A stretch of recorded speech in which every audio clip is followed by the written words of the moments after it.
My name is Clara. I'm an Indigenous person and I recover loud. I'm Bree and I recover loud. I'm John Carlos and we recover loud. I'm Scott Irish and I recover loud. Hey, I'm Cora and I cover out loud. Hey, it's Mike and I recover loud. Hi, I'm Teresa Dumont and I recover loud.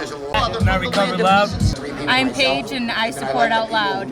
Ryan Hampton and I recover out loud. My name is Brandon Toby and I recover loud as hell. My name's Molly and I recover loud. My name's Ryan and I recover loud. My name's Robbie Rodriguez. I recover loud.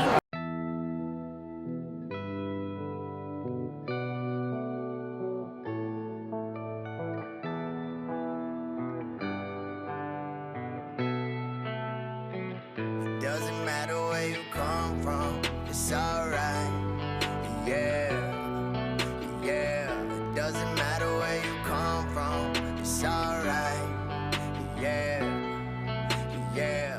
It doesn't matter where you come from, it's alright. I came up from the bottom of a bottle with rebels and desperados. It was long days and hard nights, but I had to struggle for my dream, cause nobody else could see it. I was no one to turn to somebody with just a little faith. There's nothing I can achieve. Yeah, I was going the wrong way and then I turned right. But if I could be anybody, I wanna be me. Cause it don't matter where you're from, only matter where you going. Nobody giving me none, I'm placing a bet on myself and I'm all in.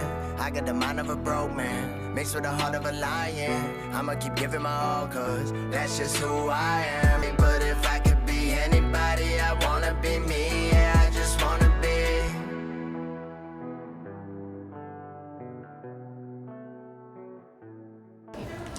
My name is Charlotte Warren, and I love a lot of people who use drugs. My name is Charlotte Warren, and I've lost a lot of people who used drugs.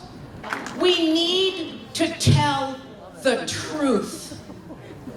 If you love people, if you don't want to see 636 or more people die next year, you need to tell the truth, and we need to start calling people out.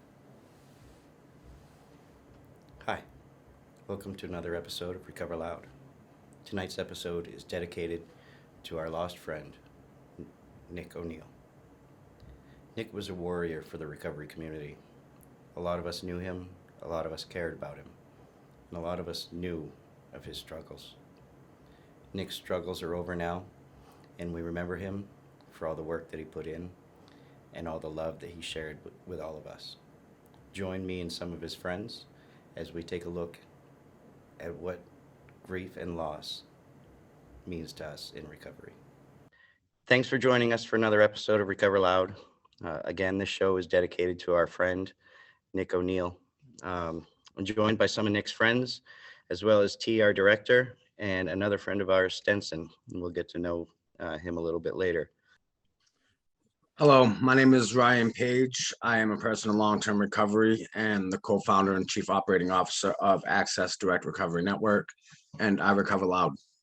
Hi, I'm Randy Beard. I'm founder of Recover Together. I'm a recovery coach, a member of MeRap, and I recover loud to be the voice of every friend we've lost. That's been my goal since day one. And here I am again. Hey, I'm T. I'm the director of Recover Loud, and I'm the founder of Recovery Diaries, and I play for Recover Together on softball. Hi, I'm Stenson, and I recover loud. Thanks, guys. I appreciate you all joining us. This show, we're going to discuss loss and grief. The one constant that we see in the recovery community is that not all of us are going to make it. You know, we do lose people along the way. And during our active years, we might have chose to we might have chose to use over a loss. And, you know, it's really, it's not an option for us anymore. So we have to learn how to deal with the grief. And those of us that work in the recovery community, we have to go out and we still have to spread hope. You know, Nick O'Brien was a friend of ours, and, you know, it affected us. And as we go through those stages of grief, it's a constant struggle for us, because as we're going through different stages of grief, we get hit with another loss. So today we just want to discuss that a little bit.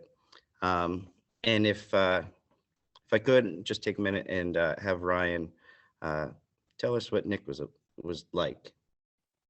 Thank you, Mike. So Nick was a good friend of mine that I met while still active in the lifestyle. We did time together in county jail, ran in the same circles when we used, and that's kind of how our relationship started.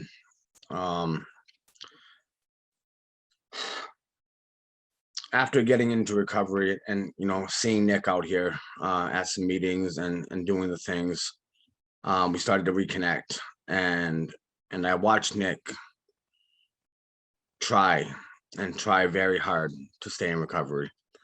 And he struggled through it.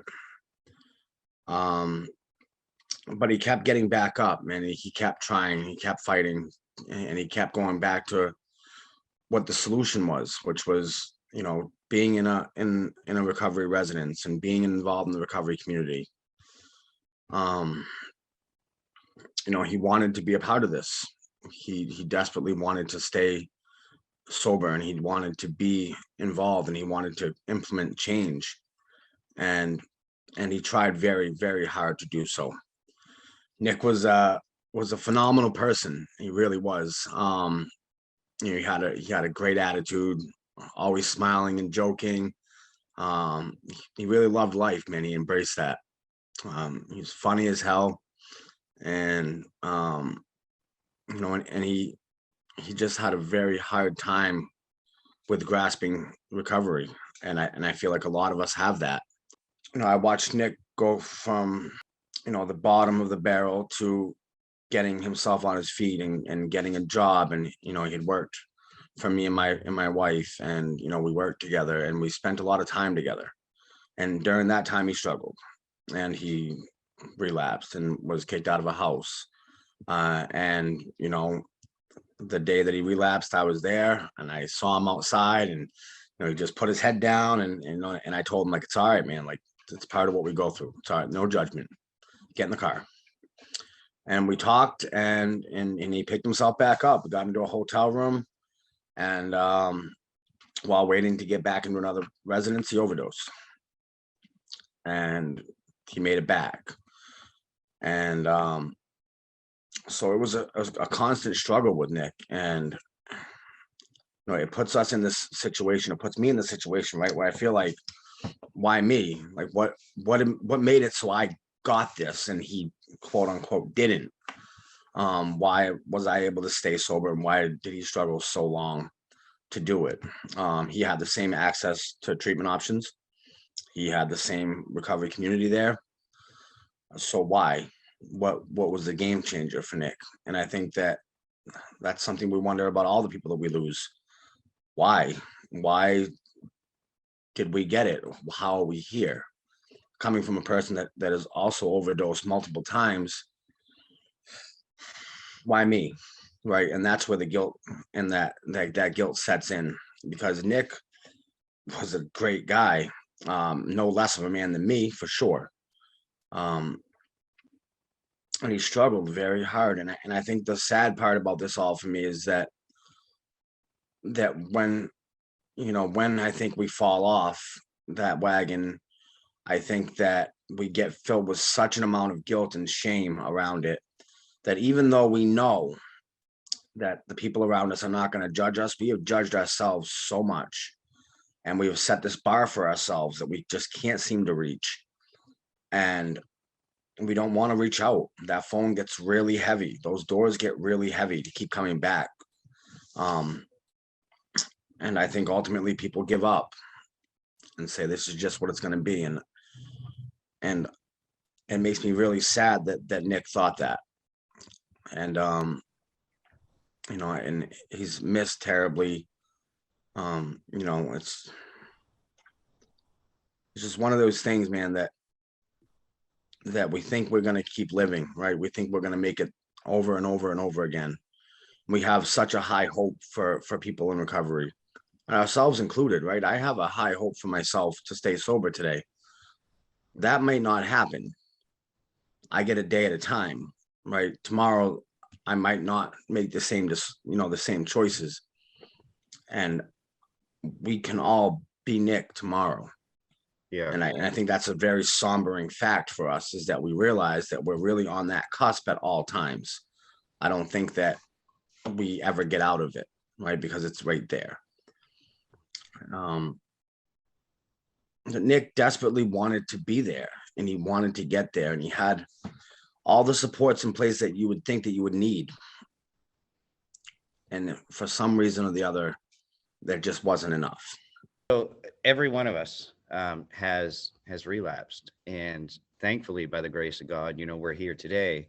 Some of us, it took Narcan to bring us back, but yet here we are today, and we're the ones trying to provide hope for other people, and every day we're dealing with loss. Randy, can you tell us a little bit about what it's been like for you in recovery, and seeing all these losses, the tragedy? How do you deal with that? Hi, I'm Randy, and I just want to chime in on Nick as well. Ryan introduced me to him maybe around a year ago, and just his outgoing personality and his will to want to get better, and his struggle was me. I'm just an older version of Nick, so me and Nick really hit it off really well. And in the short time I knew him, he made an impact on me. And I mean, I'm emotional about him, and I've only known him a year, but I started out, I'm older than all you guys, and the love of my life was the first one I really knew that passed away. So then it really messed me up on relationships, and me and her used together our whole time together, and she passed away. And every relationship after that, I couldn't be with somebody who wasn't using, because I couldn't get clean. I tried 1,000 times to get clean, and on the 1,000th time I overdosed, and somebody saved me with Narcan, and I'm on my 1,001 time getting up. I don't have another recovery in me. I don't. And the daily reminder of the grief we go through, and us being recovery coaches, and the stuff that we hold to try to help other people, it hits us hard, because we're dealing with our own grief, but we're trying to be there for people to help them with theirs. So we're covering ours up. And I mean, you can see it in me and Ryan, right? I mean, this is gonna affect us, but we're still gonna be here for people who call us later. We will. I love you, Ryan. I mean, since I met you, Rose, since I met you, Michael, Trish, you're my cousin. Stenson, I'm sorry, I just meeting you, bud, but we are a tight-knit family. We are. And like I was saying earlier, the 7 stages of grief, they go shock and grief. Obviously, we're all in shock when it first happens. Then the pain and the guilt, which Ryan was just talking about. We feel the pain. We have survivor's guilt. And then it goes to anger. I'm pissed. I'm sick of losing friends. What am I going to do about it? And then depression. And a lot of us who suffer with substance use disorder, depression is one of our main issues. I have severe depression.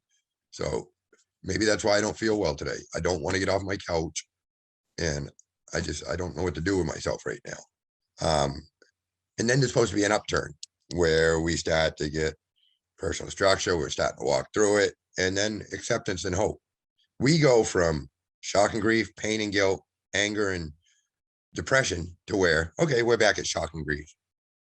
We don't have a chance to heal ourselves, because as soon as we do, somebody else that we know, and in our community, it's such a small knit community, we all know each other, especially now that we're doing all this. Maine is actually doing very well with getting a recovery team together and working this stuff out.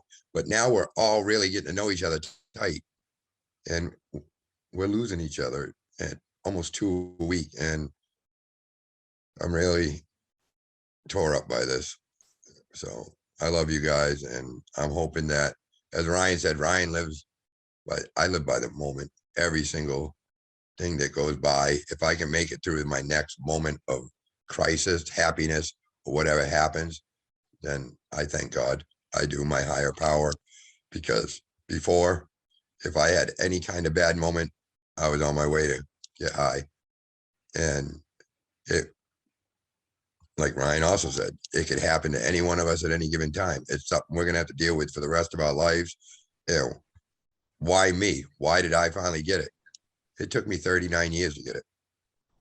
So it's not something that's easy. Became an addict at 12 years old. I'm now 51. So Yeah. thank you.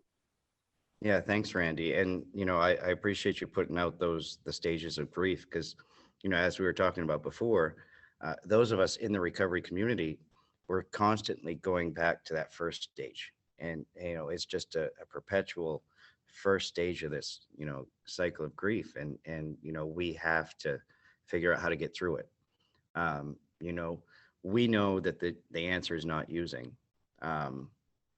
So we have our toolbox, and we have our friends and our supports, and we know to grab onto them instead of reaching for a substance. And a lot of people in early recovery struggle with that. We see it all the time, and it doesn't make much sense when we think about it. They overdosed from a substance. Why are we going to go out and use that substance? And it doesn't make sense if you don't understand it. But that's what happens. And, so we're trying to, today just share some other ideas. We're all struggling. We're all affected by these losses, but using just cannot be an answer. Our director T Farr is here. I'm sure you've dealt with a lot of loss in your life, and how have you dealt with it up till now, and what are you doing today? Well, in the past, I always used drugs and medicated, honestly. Like, I remember the night my grandmother died, and that's like when my world really started crashing down. I had just turned 20. I had been on Oxy 15s for like almost a year, 6 a day for a dislocated kneecap. And my grandmother, she passed away. I was a mess because that was my world. I couldn't get to my appointment. They cut my prescription off. And that was like the first time I ever knew what withdrawal really was. Like, I had heard all about it because my mom was an addict and I grew up with my grandmother, so I never really knew what it was. And I was like, I'm sick. I don't know what this is about. So I went to the methadone clinic at age 20, like not knowing what else to do. My mom actually told me to do that. I don't know if she just had no clue or if it was because she was still using herself. Like, but anyway, so yeah, like from then on, it was just chaos. Like, I remember not being able to get to the clinic and suffering for like 3 months, like crawling to the bathroom, hoping to die every day. And then I had someone give me oxys again. Like, it always was an oxy or, whatever when someone died, or that's where it would start, and then it would keep going. Like at my Graham's funeral, my family member gave me an oxy 80. Like, then at my mom's funeral 2 years later, same thing. So really, it's up until now, I've never really dealt with loss. I just medicated and kept taking benzos to not feel it. And really, I didn't deal with all that until 5 years ago. And it's been 15 years since it happened. So it's just, yeah, medicating it really just holds it off for a little bit. And then really it's going to hit you again. So if you're not prepared to deal with it and get your toolbox ready, then you're really going to fail. And you're going to just keep going in that cycle.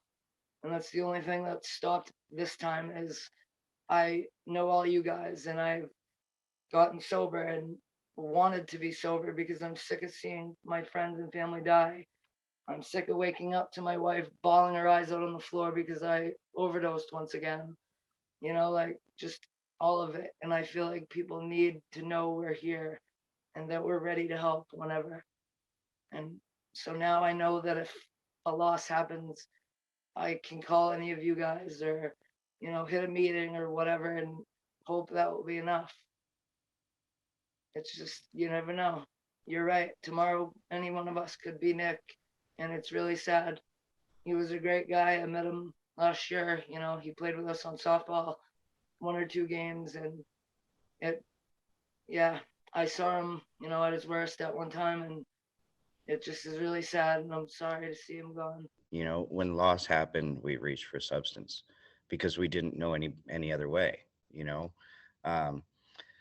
The greatest loss I had while I was using was my mom passed away from lung cancer. And, she was laying in bed with an IV drip, and I felt like I was higher than she was, and, I never really took the time to grieve that loss until later on in my recovery. When my grandmother passed, I was suddenly hit with the loss of both of them. And then in this recovery community, I'm meeting so many awesome people, and I'm supporting so many people, and I'm hopeful for so many people. And even through all this hope and all this work and all this effort, we're still losing people. What has loss looked like for you, and what have you done to deal with it in the past? I haven't done much to deal with it, but my losses looked like the first time that I lost someone to drugs, it was actually, believe it or not, it was an air duster. My friend James had overdosed. It's insane to think that something that at the time kids were stealing from Walmart would kill you. And then the next time that I had a loss was my friend Andrew Mallet, who had overdosed off of fentanyl when people had really started getting into that. And yeah, we had lost him, and that was actually the anniversary of his death was just a couple of days ago. Made it 5 years, and I don't feel like I've done anything, or I don't feel like I've done anything to deal with it, because I don't feel like anything's been done about it. Like I had all these, I don't know. There was just a lot of different ways that I felt about it. Like, obviously, we're all grown adults and make our own decisions at the same time that our addiction controls us. So, I mean, it's fair to say that he can be held at fault too for his own death. But there were so many parts that were played in a lot of overdoses, like a lot. Depending on how you look at it, you can blame 17 different people if you want to, like, and that's my issue too, is that like I'm always looking for somebody to blame. Most recently I lost my best friend Sean, which hit me really different than any other loss that I've ever experienced before, because I'm not like I don't feel like I've even started the process of grieving it yet. Like, and if I have, I'm stuck on one stage. It's probably anger or depression. I'm not really new to recovery. I've been doing this for a while. It's just that I'm new to being sober because I keep relapsing, and so for somebody who's continually relapsing, like I'm only 2 or 3 days sober right now. So good for you, Stenson. There's yeah, thank you. But I'm still in that stage where I'm just, every time I think about him, I'm going and reaching for a foil or something, Mm-hmm. So it's very difficult when all I want to do is like, I want to take my anger out on something, but there's nothing to take my anger out, because it's not like anybody killed him, Well, and one thing, yeah, and one thing that we can put the blame on is the drug supply itself. People choose to use drugs at some point in their life as a coping mechanism. It's not a way for us to kill ourselves and be no, out. Absolutely. Because I had started in the email that I sent you, I had started using drugs because I became depressed chronically. Like when I wasn't doing it to deal with my depression, at the beginning, I was doing it to give myself the energy that I needed to go to work and all that stuff. But then it progressed into me doing downers. And so now I'm doing a little bit of everything. And it's just, it eventually just ripped me apart. And I, got charges, jail time. I ended up going to rehab towards the end of this past summer. I went to the Salvation Army rehab in Portland, and I got kicked out of there. Went to a sober house. I got a job. I was doing good for a while, and then I had my most recent loss, Sean. He passed away when I left here, and I went back. I went back home to visit for the funeral and all that, pay my respects to his mother and stuff. And I did good the whole time that I was up here. I was literally around people while they were doing drugs. I had this stuff sitting right in my face, and I said no to it because I knew that he wouldn't have wanted me to screw up. He would have wanted me to keep doing good. And so I didn't I didn't do anything while I was here paying my respects to his family. But when I went back down to Portland, a couple of days after I had gotten back down there to the sober house, I went to hang out with a friend of mine from the rehab that I was at. And he pulled out a bag of dope and asked me if I wanted to do some. And I mean, of course, me going through grief, I said, fuck it, and decided to use about it. And it really sucks because, I think it's going to make me feel okay during, when I'm doing it, but then I do it and then I feel like shit. So weren't you afraid of overdosing? No, not really, actually, because that's one of my issues too that I have with this recent loss, is that I have this part of me that thinks, well, if I go out the same way that he did, that I'll get to be with him or something like that. You know what I mean? I don't know if I'm lying to myself. I don't know if it's true. You know what I mean? It's very confusing for me. So I wasn't afraid of overdosing. Then I did overdose, and of course I was afraid when I woke up. I had gotten kicked out of the sober house. That friend that I had relapsed with picked me up, brought me to a hotel that general assistance had set me up with. And I stayed at the hotel. I had bought some drugs, and I overdosed in the hotel. And this guy that was in the room with me had called 911. It's such a shitty topic. And I mean, we all need the healing. And, I'll tell you, Stimson, it's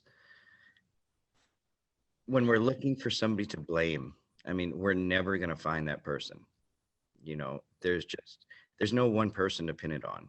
I mean, you can pin it on the person who used, but, consider the fact that they're a sick person.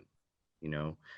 They're suffering with the disease of addiction, substance use disorder, and that's making us use. There's nothing we can do. You've relapsed. That it can kill your friends. It can kill everyone around you, and you still chose to use. We were all there too. Today we know that that's not the best option, and we're going to do everything in our power. We know that if we stay connected with our friends, can stay connected with our networks, if we stay doing the service work, if we stay on our path, whatever that looks like, whether it's 12-step, whether it's MAT, whatever it is, but the option to use is not there for us, because, we're sick of watching people die. We're not going to put ourselves into that right now. Ryan, what do you have to say?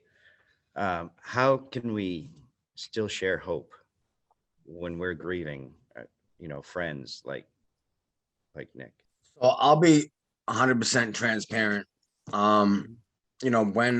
When I got the call that Nick had passed, even coming up on 3 years in recovery, my first thought in my head was, you can't deal with this sober.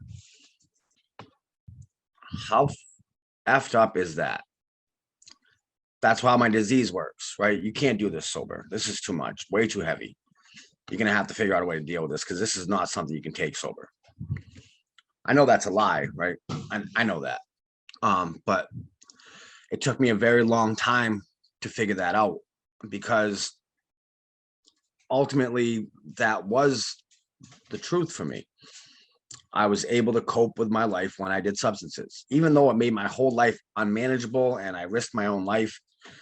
It made me feel for that brief period of time like it was gone, even if it was for 20 minutes.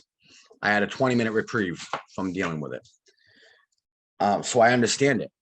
You know, I had a friend of mine pass a few years ago. His name is Dennis Fairweather. He passed, and on my way on, and he passed of an overdose. And on my way to his funeral, I was getting high in my car. I was still full-blown in active addiction, but you know, that was my solution, right?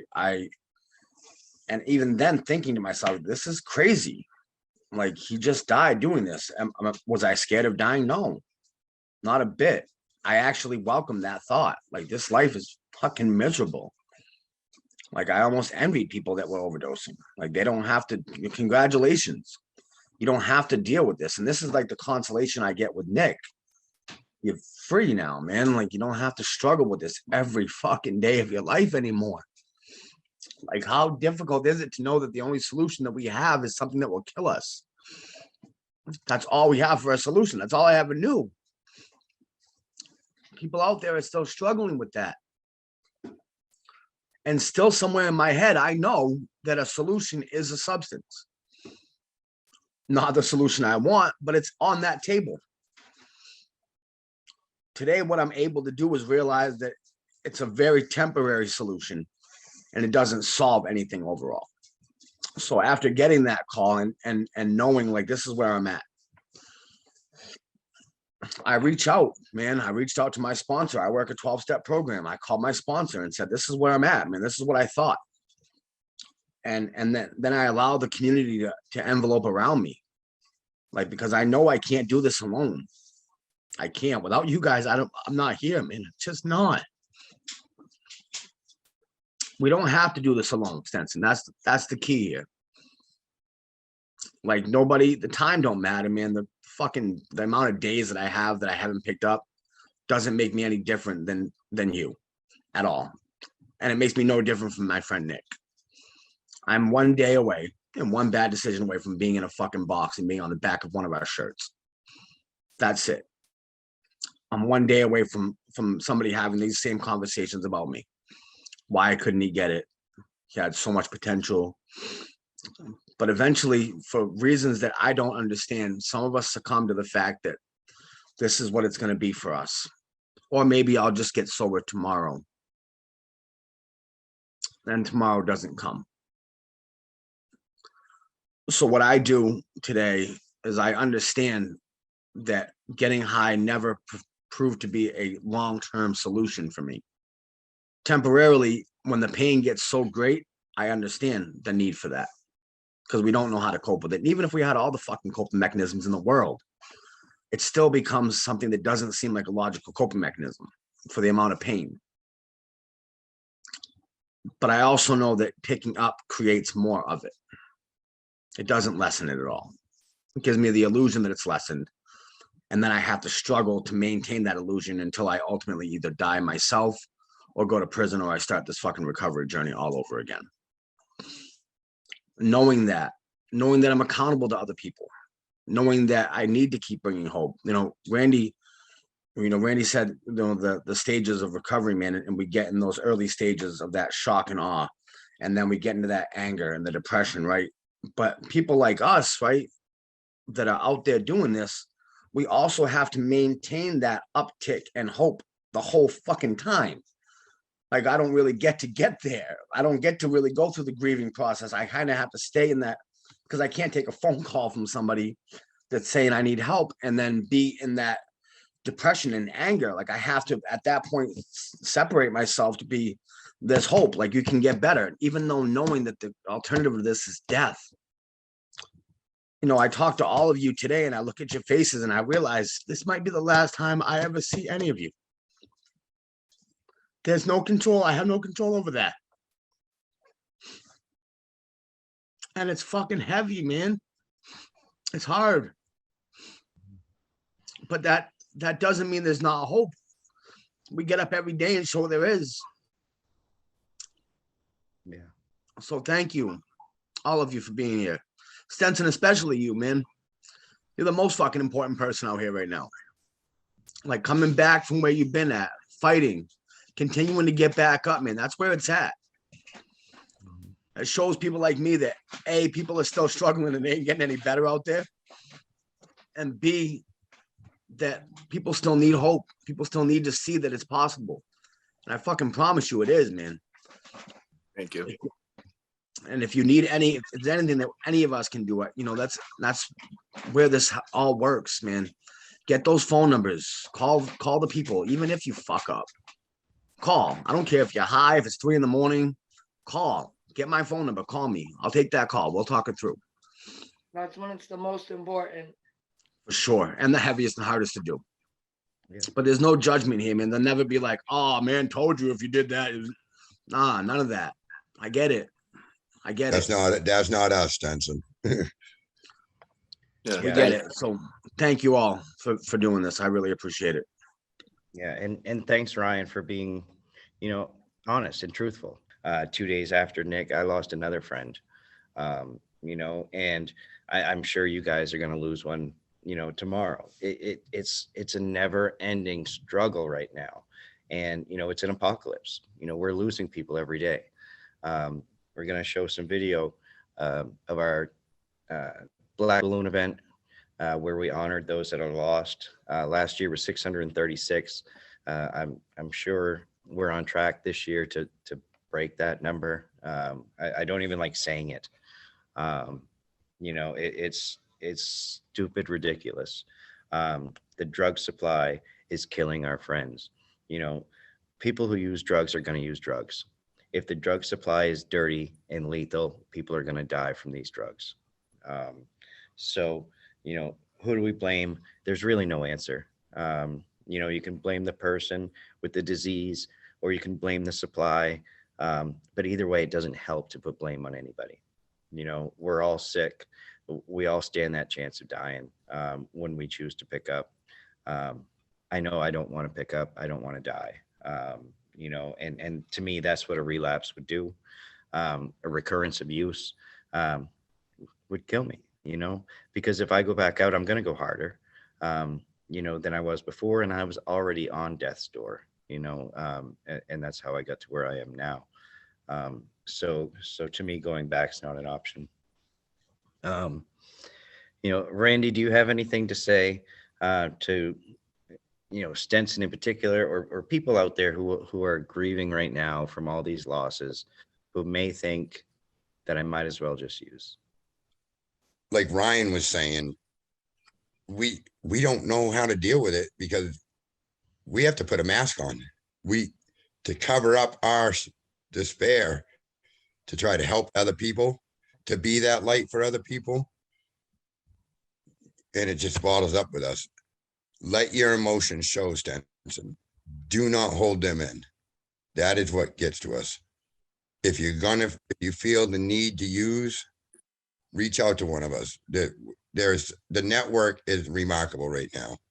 When we were using, there was no network. Take full advantage of what you can. If you do use, don't feel shame in it. Reach out again. We will pick you up. Reach your hand out and we will pull you out of the gutter. We have all been there, brother. And they just keep combining and compiling. But you know what? When have you ever heard a United States president say the number 1 and number 2 problems in the United States, the opiate problem and mental health? You can say what you want about the president, but people are starting to notice. Over 100,000 people who passed away last year. If you don't, we're losing a complete generation. And it is such a sad, dismal state right now. And I seen a thing the other day. They showed 10 million fentanyl pills that were seized last year. How many got through? I mean, that's sickening. So there's all kinds of things. Like I was on a News Channel 13 thing today, and all these people were like, how do we stop this? And they were like, oh, close the borders, close the borders. I said, no, you go to high schools, you educate the kids. You go to different locations, you educate the people. You let the general public know what the issues are by people who use and people who have survived, not by people who learn about it in books and see it on TVs. You go to people like us who have dealt with it, have recovered from it, deal with it on a daily, and ask us the proper way to get this thing fixed. Because we are the ones who know, and they got to start listening to us, or we're going to have 200,000 people within the next couple of years. It's friggin' sickening, and I'm done with it. So I'm so thankful for recovery. Just reach out, anybody. That's all. All right. Thanks, T. Stenson, was there anything else you'd want to add? No, I just wanted to say thank you for the support, everybody. Yeah. And, when we consider, what can we do to fix the problem, support each other, love each other, educate people. Narcan, naloxone saves lives. The Good Samaritan bill saves lives. Educating, advocating, reaching out, connecting with people. These are all ways we can support each other and help keep people alive. This show, Recover Loud, is a way to try to help keep people alive. This show was put together in honor of our friend, Nick, but it could be any number of people out there who have recently passed away from an overdose. We're just grateful to be able to be the voice for those who have lost their chance. And we're going to continue to fight, and as coaches, as people working in the recovery community, we use this as fuel. For whatever reason, it didn't work for this person, but we're going to keep up the hope. We're going to keep up the drive. We're going to keep recovering loud. We're going to keep reaching out for the next person. And hopefully we're able to help that person. We're sick of losing people. So we're going to keep doing whatever we can to keep people alive. Thank you to all you guys for joining us for this episode. I appreciate every one of you for what you had to share with us. And, every person's experience is valuable. So thank you all for being here. Thank you, Al. Mike, thank you for everything you're doing, bro. This show's big.